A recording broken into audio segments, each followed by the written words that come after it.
you think you mentioned somewhere that Africa will or might be recolonized in 25 years? Are we heading that way, or are there things that we can still do to make sure it doesn't happen? Of course, what kind of colonialization? It is not going to be the primordial, permit me to say, colonization, like some white person from the United Kingdom or from France coming to be the administrator or a governor. No, they'll allow you, you'll do your elections, you'll have your people, you'll have the black faces in different countries. The kind of colonization that one is talking about is economic. Is economic colonization, because if the IMF and the World Bank and the Chinese and all these bodies are going to lend you money and control your monetary policy and control your policy in all critical areas, then that is largely a colonial project. So it's going to be subtle, and you can already see it in a number of countries. The level of indebtedness of African countries to multilateral organizations is of such a nature that it affects our currencies. We are no longer in control of our currencies. If you look at the retail sector, for example, right now, in many African countries, you see in supermarkets, in transportation, those who control our transport is either Uber or Bolt. If you look at the manner in which we transfer money, it is SWIFT. If you look at the security world, is Wells Fargo, is Gada World. So in the critical economic areas, in the name of globalization, we see that is non-African companies that are involved, and our economies are actually controlled from outside. This is the kind of colonization that I'm talking about. And so that the Africans will continue to play very menial and minimal roles in the day-to-day running of their countries. And you can see, for example, in people like Tony Blair are very busy across the continent advising African presidents. And I don't think they are doing it with the best of intentions.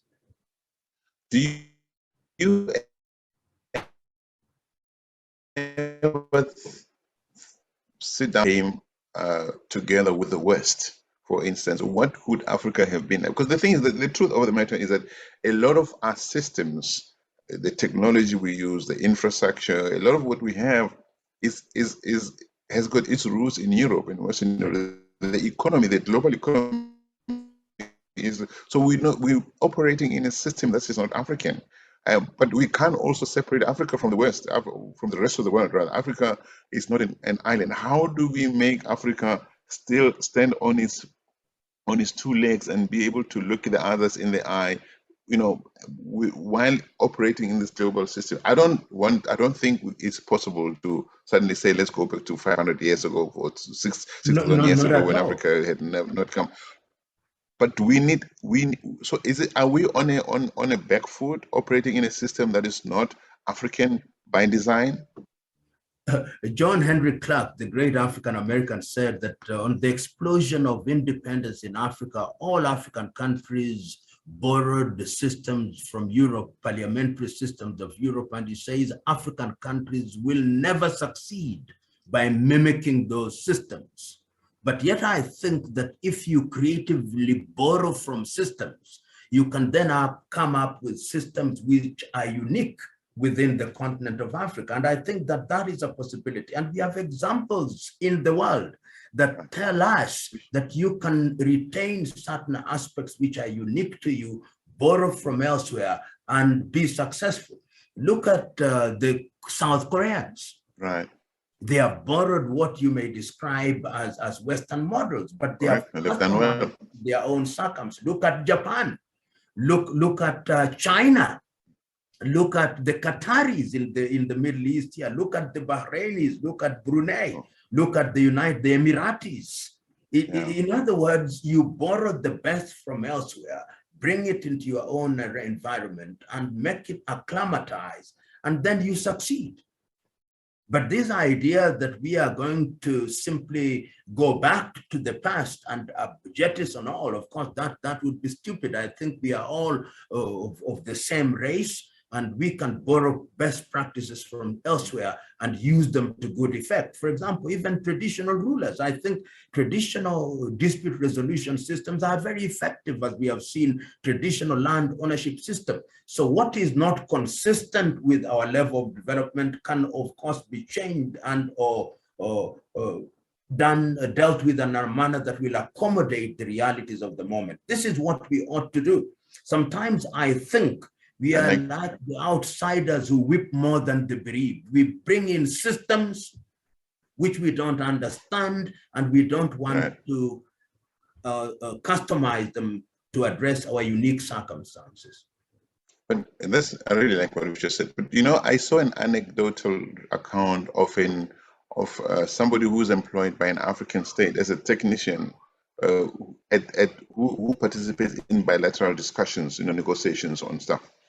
And he said the problem is that we the technicians who know what needs to happen, say what clauses need to go into an agreement, get undermined by the people we're talking to, going to our president, and we don't know what the president gets given, and the president will say, no, take that clause out. But that's a clause that protects your interest, that enhances your interest. So they are the participation, the participation of politicians or the political how to say imposition onto technical discussions many times put Africa at risk. How do we separate the political people from those guys whose job it is to negotiate the best deals possible for Africa, for African states? You know, when you've seen delegations of different countries, particularly Europe and Asia progressively, when they are going to serious negotiations, the technocrats are given their pride of place, and the politicians merely come at the level of signing the dotted lines. The reverse is true in many African countries. You go for a delegation on serious deliberations, and what you see are politicians who have no idea what they are signing. Let me give you a very interesting story that happened just recently, not related to signing. Right. We have the world athletic champions in Oregon, in the United States. And in Kenya, the athletes were left behind and the officials went. So the people who are going to do the actual running were not the first people to go. So it tells you that there is something the matter. And the same argument is, the same behavior is what we see. So it takes politicians, it takes leadership that is conscious to know that you need expertise, and that when you become a leader, you don't have the monopoly of wisdom.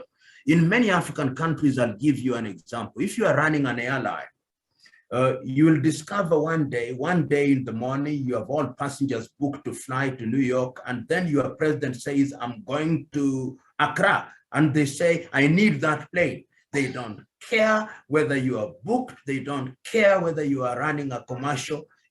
I don't know what happens, and it's the same kind of behavior. So in a nutshell, I'm saying that the African technocrat is a very unhappy technocrat because nobody listens to him. In other parts of the world, you'll see professors at university are advising on matters of climate change, on matters of economics, on all diverse matters.